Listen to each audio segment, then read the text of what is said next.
ఎన్ని జాగ్రత్తలు చెబుతున్నా సైబర్ మోసగాళ్ల గురించి ఫోన్స్ లో టీవీస్ లో ప్రకటనలు చేస్తూ టోల్ ఫ్రీ నంబర్స్ అందుబాటులో ఉంచి అనుమానం వస్తే వెంటనే చేయండి మేము చూసుకుంటాం అని చెప్తున్నా సరే అమాయకులు మాత్రం సైబర్ నేరగాళ్ల వలలో పడుతూనే ఉన్నారు.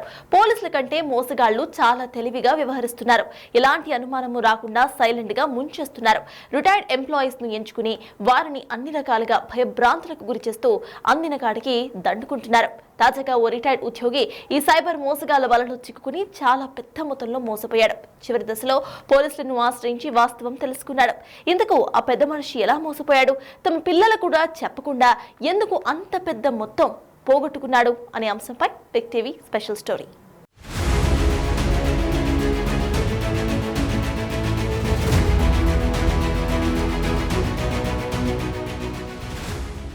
ప్రకాశం జిల్లా కనిగిరిలో సైబర్ మోసానికి ఓ విశ్రాంత ప్రభుత్వ ఉద్యోగి భారీ మొత్తంలో మోసపోయాడు. పోలీసులమని లాయర్లమని చెబుతూ 36 లక్షల వరకు సైబర్ నేరగాలు దోచేశారు. ఈ విషయం ఆలస్యంగా వెలుగులోకి వచ్చింది. కనిగిరి పట్టణంలోని కనకపట్నంలో నివాసముంటున్న మూలె బ్రహ్మారెడ్డి అని రిటైర్డ్ ఎంఈఓ గత నెల 17వ తేదీన సైబర్ నేరగాళ్ల వలలో పడ్డాడు. గత నెల 17వ తేదీ నుంచి 29వ తేదీ వరకు సైబర్ నేరగాళ్లు తీవ్రంగా హింసించారు, మానసిక క్షోభతో గురి చేశారని బ్రహ్మారెడ్డి దంపతులు తెలిపారు. వీరు ఒకానొక దశలో ఆత్మహత్య చేసుకునేందుకు సైతం ప్రయత్నించారు. గత నెల 17వ తేదీ ఉదయం తన సెల్ ఫోన్ కు ఓ గుర్తు తెలియని కాల్ వచ్చిందని బ్రహ్మారెడ్డి చెప్పారు. ఆ కాల్ లిఫ్ట్ చేయగానే తాము పోలీసులమంటూ సైబర్ నేరగాళ్లు బెదిరించడం ప్రారంభించారు. తాను ఎస్ఐనంటూ ఓసారి డిఎస్పీనంటూ మరోసారి బెదిరించారు. ఒకరి తర్వాత ఒకరు మాట్లాడారు. అసభ్యకర పోస్టులతో కూడిన వాట్సాప్ మెసేజ్లు మీరు పెట్టారని, అందువల్ల మీరు డిజిటల్ అరెస్ట్ అయ్యారని చెప్పారు. ఈ విషయం బయటకు చెబితే మీ పర్వే పోతుంది కాబట్టి మాతో సహకరిస్తే కేసు నుండి బయటపడతారని చెప్పారు.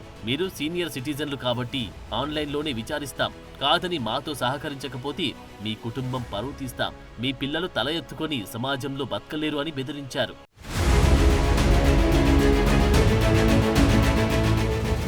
సైబర్ నేరగాళ్లు పక్కా ప్రణాళికతో వ్యవహరించారు.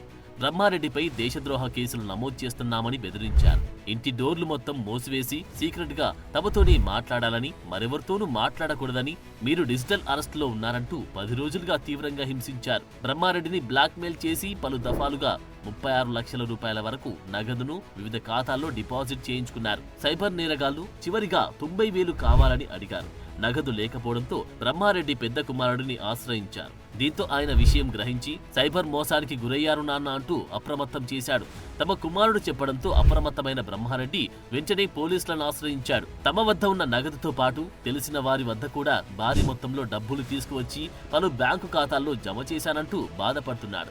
ఈ విషయంపై కేసు నమోదు చేసిన పోలీసులు ఇప్పటికే పలు ఖాతాలను హోల్డ్ చేశామని చెప్పారు. ఓ ఖాతాలో 6 లక్షల వరకు హోల్డ్ చేశామని, మరో ఖాతాలో 49,000, ఇంకో అకౌంట్లో 50,000 వరకు హోల్డ్ చేసినట్టు తెలిపారు. త్వరలోనే నిందితులను పట్టుకోవడంతో పాటు బాధితులు పోగొట్టుకున్న నగదును కూడా రికవరీ చేస్తామని కనిగిరి సిఐ కాజావలి అంటున్నాడు.